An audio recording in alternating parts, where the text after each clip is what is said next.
সীমান্ত হত্যার ব্যাপারে আমি বলেছি যে এই একটি ইস্যু, উনি অবশ্য একটু ডিফেন্ড করার চেষ্টা করেছেন, তো আমি বলেছি এই একটি ইস্যু আমরা চাইলে, দুই পক্ষ যদি চাই আমরা অবশ্যই বন্ধ করতে পারি।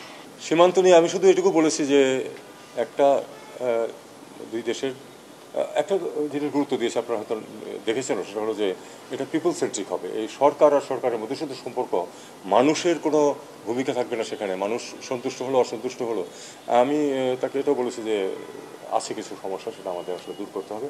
মানুষ যেন ভালো বোধ করে, মানুষ যেন মনে করে যে তারা বন্ধু, শুধু সরকার মনে করলে নির্দিষ্টভাবে সীমান্ত হত্যা নিয়ে সীমান্ত হত্যার ব্যাপারে আমি বলেছি যে এই একটি ইস্যু, উনি অবশ্য একটু ডিফেন্ড করার চেষ্টা করেছেন, তো আমি বলেছি এই একটি ইস্যু আমরা চাইলে, দুই পক্ষ যদি চাই আমরা অবশ্যই বন্ধ করতে পারি বলে আমি বিশ্বাস করি। আমি তাকে এটাও বলেছি যে আমি যখন মুক্ত মানুষ ছিলাম তখন এটা নিয়ে প্রচুর লিখেছি, বিভিন্ন যখনই সুযোগ হয়েছে আমি লিখেছি, এবং সেটা আমার বিশ্বাস, আমার সেই বিশ্বাস এখনো আছে যে চাইলে আমরা এটা বন্ধ করতে পারি। হ্যাঁ, তিস্তার কথা আমি বলেছি, আমি তিস্তার কথা এটুকু বলেছি যে পানি কম আছে আমি জানি, তিস্তা এমনকি এক দেশের জন্য যা পানি প্রয়োজন সেটুকুও নাই, কিন্তু আছে। তো দেখা যায় যে এই দুই পারেই ক্যানেল যাচ্ছে এবং ইরিগেশন হচ্ছে, আর মাঝখানে বাংলাদেশ শুকনা। এটা আপনি উপর থেকে ছবি নিলেও দেখতে পাবেন, এখন তো ছবি নেওয়া কোনো কঠিন কাজ না। আমি তাকে এই কথাটা বলেছি যে পানি কম আছে, খুবই কম আছে, ধরলাম আছে। তো 100 কিউসেক পানিও যদি থাকে তার মধ্যে 30 কিউসেক কি আপনারা আমাদেরকে দিতে পারেন? আমি এই শব্দটা ব্যবহার করেছি। প্রজেক্ট নিয়ে কোনো কথা হয়েছে? না, প্রজেক্ট নিয়ে কোনো কথা। চীনের সাথে আলোচনা কি?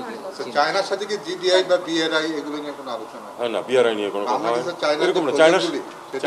শুনেন, চায়নার ব্যাপারটা হলো কি আপনাদের বুঝতে হবে, চায়না কিন্তু খুব সেট কথাবার্তা বলে। তারা এগুলো লিখিতভাবে নিয়ে আসছে কি বলতে চায়, এগুলি আমাদের সাধারণভাবে সম্পর্কের ক্ষেত্রে যেটা সেটাই।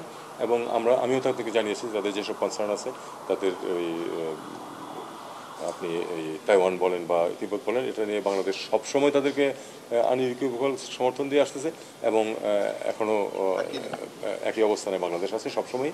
এবং উনিও বলেছেন, আমিও সেটাতে রাজি হয়েছি, আবার কথা বলেছি যে চীনের সাথে সম্পর্কের ক্ষেত্রে সরকার এখানে কে থাকলো না থাকলো কিছু আসে যায় না।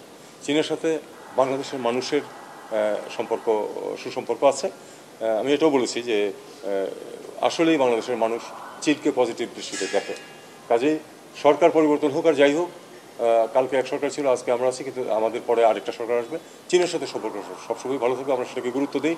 আমরা চাই যে চীন, উনি বলেছেন আবার যে $2 বিলিয়ন সমান লোকাল কারেন্সির কথা উনি বলেছেন। আমি বলেছি যে জাস্ট বলেছি কি যে আমাদের এই যে অর্থনীতি, আমি অ্যামাউন্টটা বলি নাই কোনো, আমি বলছি অর্থনৈতিক আমাদের একটা টানাপোড়েন চলছে এখন, আমরা আশা করবো যে চীন আমাদেরকে সহায়তা করবে এই সময়। এটা নিয়ে একটি কথাও বলেনি যুক্তরাষ্ট্র।